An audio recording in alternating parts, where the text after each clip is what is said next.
Student, आज से हम लोग 11th क्लास का एक अलजेब्रा का चैप्टर लेकर शुरू करते हैं। और मैं गारंटी देता हूं कि अपने यूट्यूब चैनल पे पूरे बोर्ड लेवल से लेकर जेईई एडवांस लेवल तक लेकर जाऊंगा। लेकिन सबसे पहले मेरा टारगेट है कि एनसीईआरटी को कवर करना, उसके बाद हम धीरे धीरे मेंस और एडवांस लेवल की ओर चलेंगे और बिल्कुल बहुत बेहतरीन तरीका से हम लोग समझेंगे। जिस भी चैप्टर को पढ़ेंगे बिल्कुल बेहतरीन तरीका से। बट आप लोग वीडियो को लास्ट तक देखिएगा, सब्सक्राइब कीजिएगा और शेयर भी कीजिएगा। कॉपी पेन लेकर जरूर बैठिएगा, काफी मजा आने वाला है। आज से अलजेब्रा का हम लोग टॉपिक स्टार्ट करते हैं, जिसका नाम है कॉम्प्लेक्स नंबर, जिसको हिंदी में ना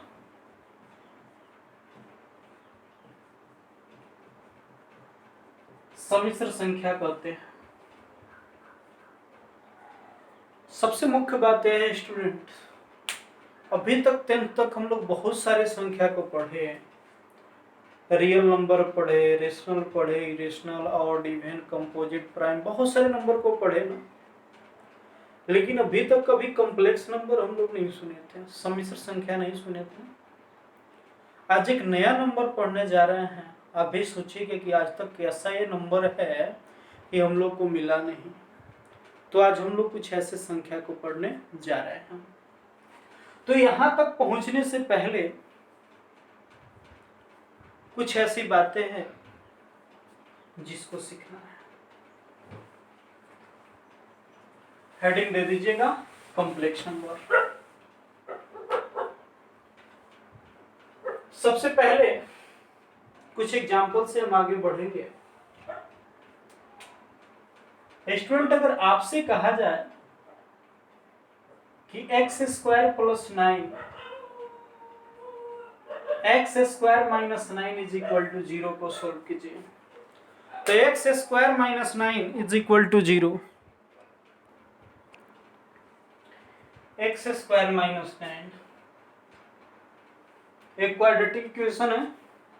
आप कहिएगा सर ये तो काफी आसान है। बिल्कुल आप निकाल लीजिएगा। x² क्या कीजिएगा 9, x = क्या हो जाएगा √9, यानी कि x = ±3। आप तो निकाल लिए, x का मान +v3, x का मान -v3। फिर अगर आपको दे दिया जाए कि x² + 9 = 0, आप कैसे सोल्व कीजिएगा? आपको तो आप सोचिएगा, अभी तक हम लोग इतना क्वाड्रेटिक इक्वेशन पढ़े, ये नहीं बनेगा। आगे बढ़िए, आगे बढ़िएगा। x² = -9 आएगा। अगर आप सोचते हैं तो यहीं से आप सोचना स्टार्ट कर दीजिए। x² का मतलब क्या हुआ जी? x का 2 टाइम्स गुना, यानी कि इसको x × x लिख सकते हैं ना, जो किसके इक्वल है -9 के। आप जरा सोचिए तो कोई भी ऐसा दुनिया में नंबर है क्या जिसको मल्टीप्लाई कीजिए 2 बार और वो माइनस रह जाए? कोई भी नंबर लीजिए, उसको 2 बार गुना कीजिए और वो फिर माइनस रह जाए, ऐसा हो सकता है क्या? अगर आप इधर से स्क्वायर हटाइएगा तो रूट के अंदर क्या हो जाएगा -9। अब ये +9 था ना, ये 9 था, तो इसका आप स्क्वायर रूट कैसे निकाले? आप ±3 लिख लिए, क्यों? क्योंकि 3 और 3 दोनों प्लस होगा तो गुना कीजिएगा तो +9 आएगा, या माइनस दोनों 3 होगा तो दोनों माइनस है तो माइनस का गुना प्लस होगा। आप किसको लीजिएगा? +3 को लीजिएगा या -3 को लीजिएगा? प्लस का भी 2 बार गुना कीजिएगा तो प्लस हो जाएगा, माइनस का भी 2 बार गुना कीजिएगा तो प्लस हो जाएगा। माइनस तो आ नहीं रहा है। सिंपल आप सोचिए, किसी नंबर का स्क्वायर कभी निगेटिव होता है क्या? किसी नंबर का, किसी संख्या का वर्ग कभी ऋणात्मक होता है? कभी नहीं होता है, हमेशा धनात्मक होता है, हमेशा पॉजिटिव होता है। इसका मतलब यह किसी संख्या का वर्ग है जो निगेटिव है यह वास्तव में होता नहीं है, रियल में होता नहीं है। इसको सिर्फ हम क्या कर सकते हैं, इमेजिन कर सकते हैं कि ऐसा भी हो सकता है।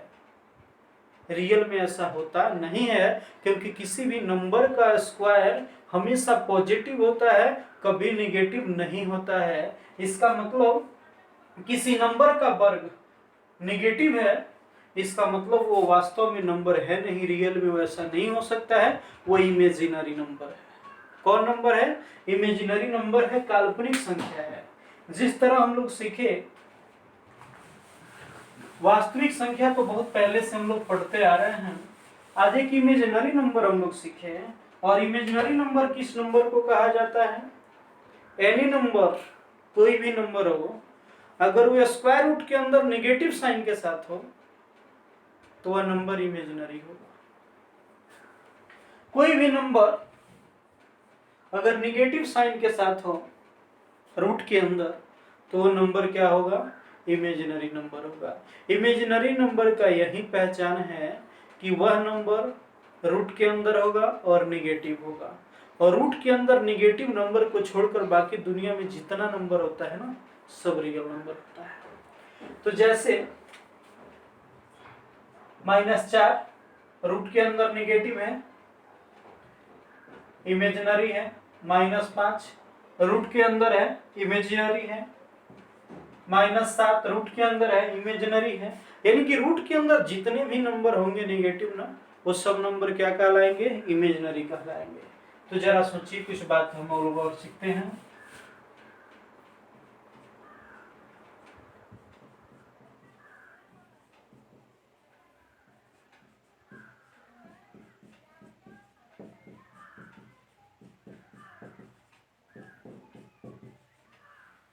जरा देखिए, अगर पूछा जाए तो क्या कहेगा, ये सब रियल नंबर है या इमेजिनरी नंबर है? सब लोगों का जवाब आएगा कि सर यह इमेजिनरी नंबर है। क्यों इमेजिनरी नंबर है? क्योंकि यह रूट के अंदर निगेटिव साइन के साथ है। कोई भी नेगेटिव नंबर अगर रूट के अंदर है ना, तो इमेजिनरी नंबर है। आप लोग सीखे होंगे, अगर कोई भी नंबर हो रूट के अंदर तो उसको अलग अलग root a into root B लिख सकते हैं। यहां से जरा देखिएगा, -2 को रूट अंडर -1 इंटू 2 लिख सकते हैं। -3 को -1 इंटू रूट 3, -4 को -1 इंटू 4, -5 को -1 इंटू 5, -6 को -1 इंटू 6, -1 इंटू 7, -1 इंटू 8, -1 इंटू 9। जब कोई भी दो नंबर रूट के अंदर हो, अगर वो मल्टीप्लिकेशन में है तो दोनों को अलग अलग हम मल्टीप्लिकेशन में लिख सकते हैं। तो हम लोग इसको ऐसे भी लिख सकते हैं, रूट अंडर -1 और root under 2, root under -1 root under 3, root under -1 root under 4, root under -1 root under 5, root under -1 root under 6, root under -1 root under 7, root under -1 root under 8, root under -1 into root under 9।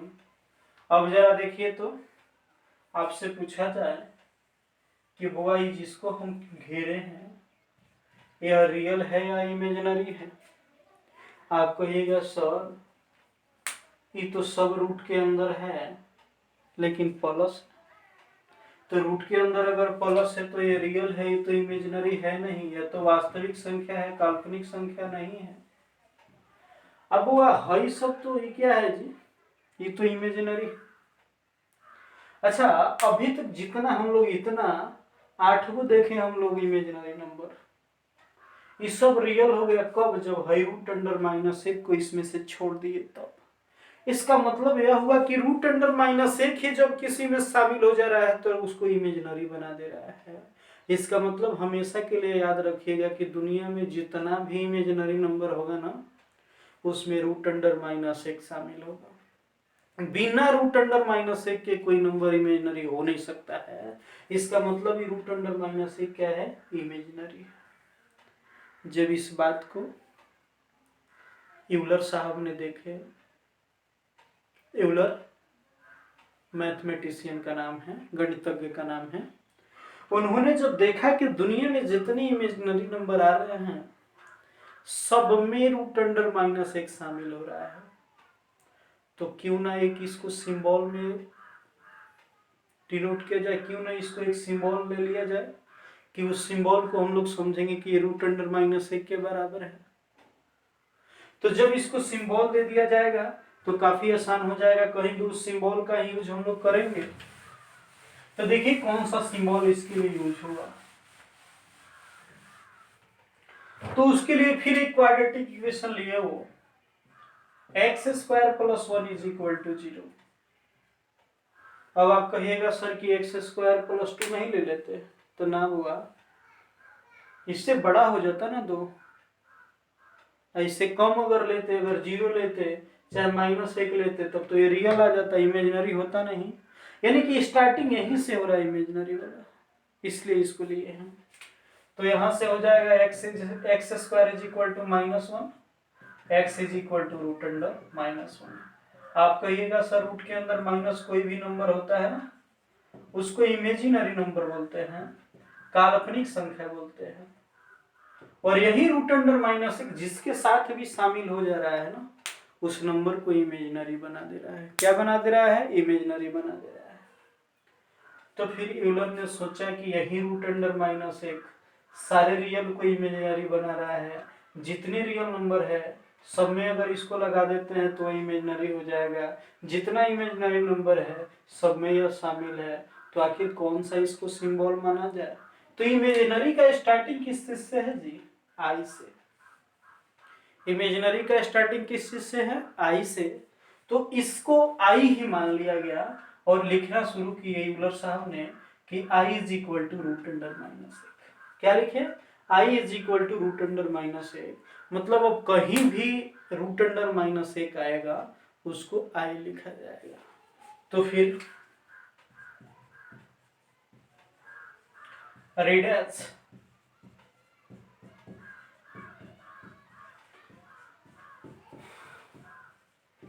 उसको आई नहीं पढ़ते हैं, आई तो लिखे हैं, but इसका एक नया नाम हुआ आयोटा।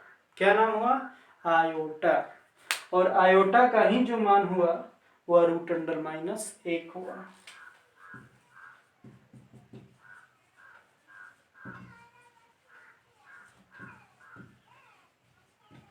और आयोटा जो है ना वह इमेजिनरी क्वांटिटी है, काल्पनिक राशि है।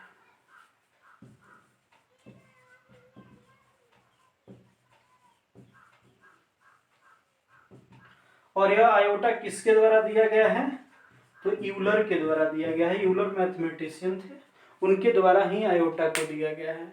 तो अब हम लोग याद रखेंगे कि आयोटा जो है वह किसके इक्वल है, रूट अंडर -1 के। आयोटा किसके इक्वल, रूट अंडर -1 के।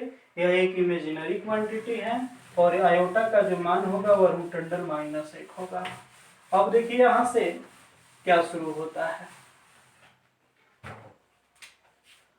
जब आयोटा रूट अंडर -1 होगा तो स्टूडेंट आयोटा स्क्वायर क्या होगा जी, जब रूट का स्क्वायर होता है तो रूट फुट जाता है, हट जाता है, तो ये हट जाएगा तो कितना हो जाएगा, -1। यानी कि कहीं अगर क्वेश्चन में आयोटा का स्क्वायर हमको मिलता है उसके बदले हम कितना लिखेंगे, -1।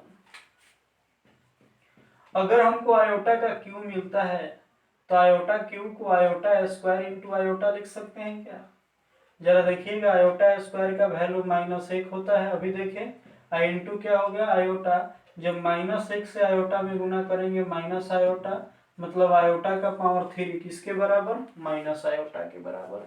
आयोटा किसके बराबर, रूट अंडर -1 के बराबर।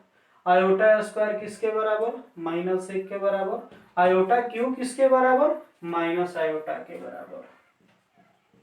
आयोटा का power 4, iota square into iota square लिख सकते हैं। आयोटा स्क्वायर माइनस एक, आयोटा स्क्वायर माइनस एक, दो माइनस का गुना क्या हो जाएगा प्लस, मतलब आयोटा स्क्वायर का 4 पावर 1 हो जाएगा। देखिएगा अगर आयोटा का पावर 5 तो आयोटा का पावर 5 को आयोटा का पावर 4 इंटू आयोटा का पावर 1 लिख सकता है ना। कैसे, जब बेस सेम होता है, जब आधार समान होता है ना तो पावर को जोड़ देते हैं। तो आयोटा का पावर 4 कितना निकला है, 1 इंटू आयोटा कितना हो जाएगा आयोटा। आयोटा का पावर 6 निकालिएगा तो भाई आयोटा है ना, उसी में आयोटा से गुना कर दीजिएगा। इसका मतलब इसको आयोटा का पावर 5 आयोटा का पावर 1 लिख सकता है ना। तो आयोटा का पावर 5 आयोटा फिर आयोटा, ये कितना हो जाएगा आयोटा स्क्वायर माइनस 1। आयोटा का पावर 7 मतलब इसको आयोटा का पावर 6 इंटू आयोटा का पावर 1 लिख सकता है। तो आयोटा का पावर 6 माइनस 1 इंटू आयोटा का पावर 1, तो ये कितना हो जाएगा माइनस आयोटा। फिर अगर आयोटा का पावर 8 लिखिएगा तो इसको आयोटा का पावर 7 इंटू आयोटा का पावर 1 लिख सकते हैं ना। तो आयोटा का पावर 7 कितना है माइनस आयोटा, फिर ये कितना हो गया आयोटा, ये हो जाएगा प्लस माइनस का गुना माइनस, आयोटा में आयोटा से तो आयोटा का square minus iota square minus 1 minus minus plus 1। जरा एक बात देखिएगा वो,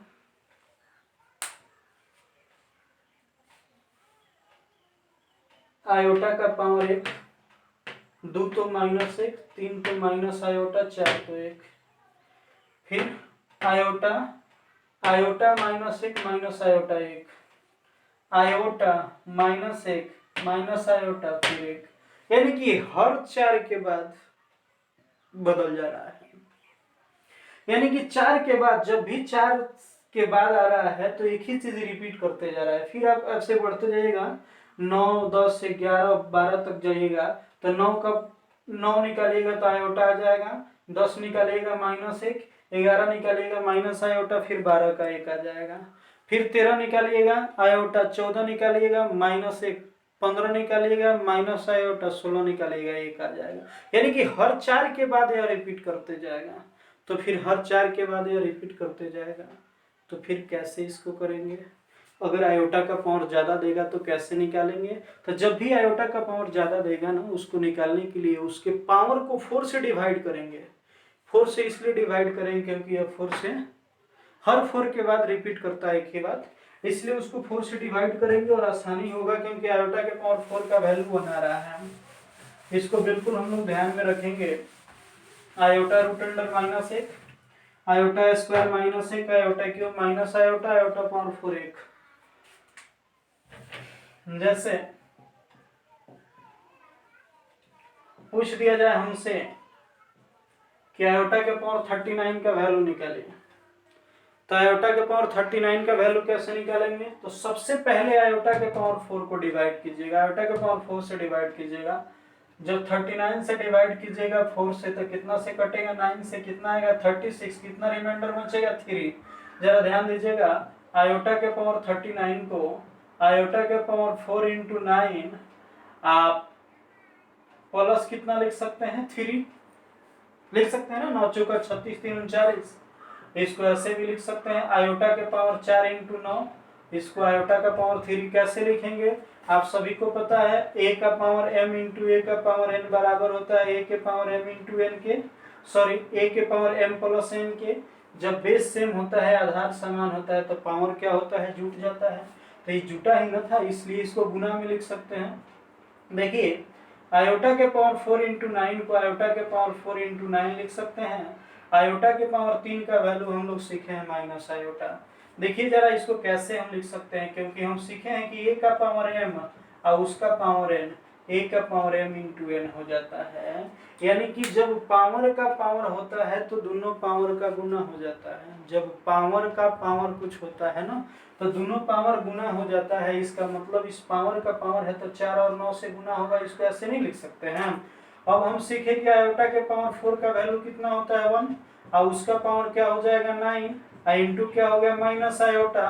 तो 1 का पावर कितना भी करेंगे 1 होगा, इंटू क्या हो गया माइनस आयोटा, 1 से माइनस आयोटा में गुना करेंगे माइनस आयोटा, यानी कि आयोटा के पावर 39 का वैल्यू कितना निकलेगा माइनस आयोटा। इस तरह से आयोटा का पावर कितना भी रहेगा तो हम लोग निकाल सकते हैं। एक बात और हम लोग ध्यान में रखेंगे कि आयोटा का पावर कितना भी हो और उसमें 4 से डिवाइड करते हैं तो सिर्फ हम लोग रिमाइंडर पे ध्यान देंगे। सिर्फ किस पे ध्यान देंगे? रिमाइंडर पे, यानी कि जो शेष बचेगा उस पर ध्यान देंगे। जैसे आयोटा का पावर 4n, याद रखिएगा हमेशा 1 होगा। आयोटा का पावर 4n हमेशा कितना होगा? 1। कैसे 1 होगा? तो आयोटा का पावर 4 और उसका पावर n, ठीक है। आयोटा का पावर 4 उसका पावर n कितना होगा? 1। 1 को कितना होगा गुना कीजिएगा? 1 ही रहेगा ना। चलिए, आयोटा के पावर 4n प्लस 1 हो तो इसका आंसर हमेशा कितना होगा? आयोटा। क्योंकि देखिए आयोटा के पावर 4n प्लस 1 को आयोटा के पावर 4n इंटू आयोटा का पावर 1 लिख सकते हैं ना। तो आयोटा का पावर 4n अभी हम देख लिए 1, आयोटा का पावर 1 आयोटा, तो कितना आ जाएगा? आयोटा। आयोटा का पावर 4n प्लस 2 किसके बराबर होगा? हमेशा -1 के इक्वल। कैसे -1 के इक्वल? तो इसको हम लिख सकते हैं आयोटा का पावर 4n, इसको लिख सकते हैं आयोटा का पावर 2। आयोटा के पावर 4n 1 होगा, आयोटा स्क्वायर का मान -1 होता है, कितना हो जाएगा? -1। अब आयोटा के पावर 4n प्लस 3 हो, ये किसके इक्वल होगा? माइनस आयोटा के। कैसे?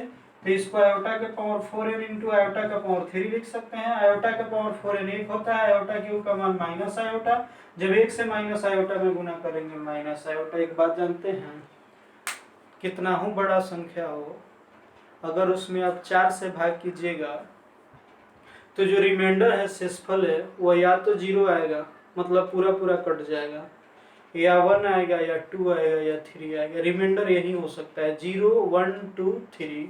तो अगर रिमाइंडर 0 होगा आंसर 1 लिखिएगा, रिमाइंडर 0 होगा आंसर 1 लिखिएगा, रिमाइंडर 1 आएगा आंसर आयोटा लिखिएगा, रिमाइंडर 2 आएगा आंसर -1 लिखिएगा, रिमाइंडर 3 आएगा आंसर माइनस आयोटा लिखिएगा। चलिए आइए, आयोटा का पावर मान लीजिए 1245 है, ठीक है। आप एक बात जानते हैं, दुनिया में कितना भी बड़ा संख्या हो, अगर उसके लास्ट वाला दुगो अगर 4 से डिवाइड हो जाता है तो टोटल 4 से डिवाइड हो जाएगा। इसका मतलब खाली लास्ट वाला दुगो में देखिए तो 45 में भाग कीजिएगा 4 से, 11 से कटेगा, 11 चौका 44, कितना रिमाइंडर बचा? 1, यानी कि रिमाइंडर बचा 1। इसका मतलब आंसर कितना? आयोटा। यानी कि आयोटा के पावर 1245 का मान कितना? आयोटा के पावर 1245 का मान कितना? आयोटा। आयोटा के पावर 2, 3, 4, 7, 9, 3, 12, 15, 17, 21, 23, कुछ भी हो, 44, 47, 49, 52, 54 है, ठीक है। अगर इसका वैल्यू निकालना है तो सबसे पहले क्या ध्यान देंगे? लास्ट वाला दुगो, तो लास्ट वाला दुगो 54 है, 54 में 4 से भाग कीजिएगा, 13 चौका 52, कितना रिमाइंडर बचेगा? 2। 2 अगर रिमाइंडर बचता है उसका आंसर कितना होगा? -1। अगर रिमाइंडर 2 बचता है तो उसका आंसर कितना होगा? -1। रिमाइंडर 2 -1, रिमाइंडर 1 आयोटा, आयोटा के पावर 4n 1, आयोटा का power 4n plus 3 minus iota. ये बात हमेशा ध्यान रखिएगा। इस तरह से आयोटा का पावर कितना है हम लोग निकाल सकते हैं। सिर्फ रिमाइंडर पे ध्यान देना है, वो रिमाइंडर कितना आता है।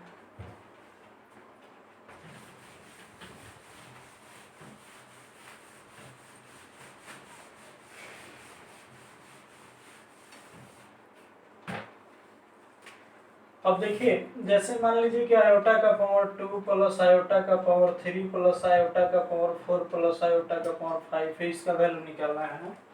तो iota square -1 iota cube minus iota, iota power 4 1। जब आयोटा का पावर 5 है, इसमें 4 से डिवाइड कीजिएगा तो इसको आयोटा का पावर 4 इंटू आयोटा का पावर 1 लिख सकता है ना। तो देखिएगा 1 1 तो कट जाएगा ना, माइनस आयोटा, आयोटा का पावर 4 1 हो जाएगा, क्या हो जाएगा? आयोटा कट जाएगा 0। जरा देखिएगा, आयोटा का पावर मान लीजिए 81, आयोटा का पावर 82, आयोटा का पावर 83, आयोटा का पावर 84। चलिए, यहाँ से अगर आयोटा के पावर 4 से भाग देंगे तो आयोटा का पावर 4 गुना 20, 20 चौका 80, 1 बच जाएगा। 4 गुना 20, 20 चौका 80, 2 82, 2 बचेगा। 4 गुना 20, 3 बचेगा। 4 गुना 21, 21 चौका 84, ठीक है ना। यहाँ रिमाइंडर क्या बचा है? 0, इसका आंसर 1 होगा। रिमाइंडर कितना बचा है? 3, आंसर माइनस आयोटा होगा। रिमाइंडर कितना बचा है 2, आंसर माइनस 1 होगा। रिमाइंडर कितना बचा है 1, आंसर आयोटा होगा। 1 minus 1 minus iota, iota cut के कितना आंसर आया 0। आइए देखिएगा इधर,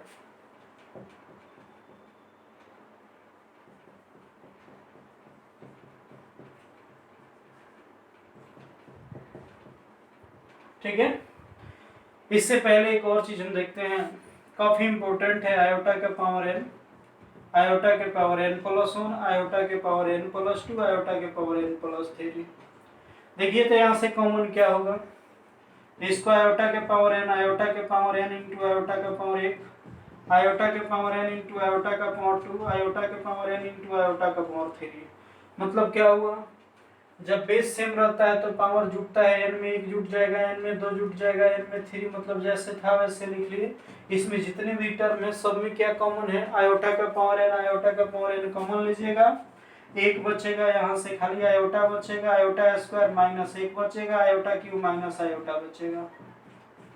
चलिए minus iota plus iota, minus 1 plus 1 cut गया 0, ये हो गया आयोटा के पावर n, आयोटा के पावर n में 0 से गुना करेंगे तो कितना होगा 0। मतलब एक बात हम सिखाए आप लोग को, नहीं सीखे, लगातार आयोटा का पावर 4 हो चाहे कहीं से हो, लगातार आयोटा का पावर 4 हो वो चाहे कहीं से हो, उसका वैल्यू कितना होगा 0। तो इसका भी वैल्यू कितना होगा 0। अब 4 ही नहीं, याद रखिएगा 8 गो 12 गो, मतलब 4 के मल्टीपल में, लगातार 4 के मल्टीपल में कितना भी आयोटा का पावर हो उसका वैल्यू हमेशा क्या होता है 0 होता है।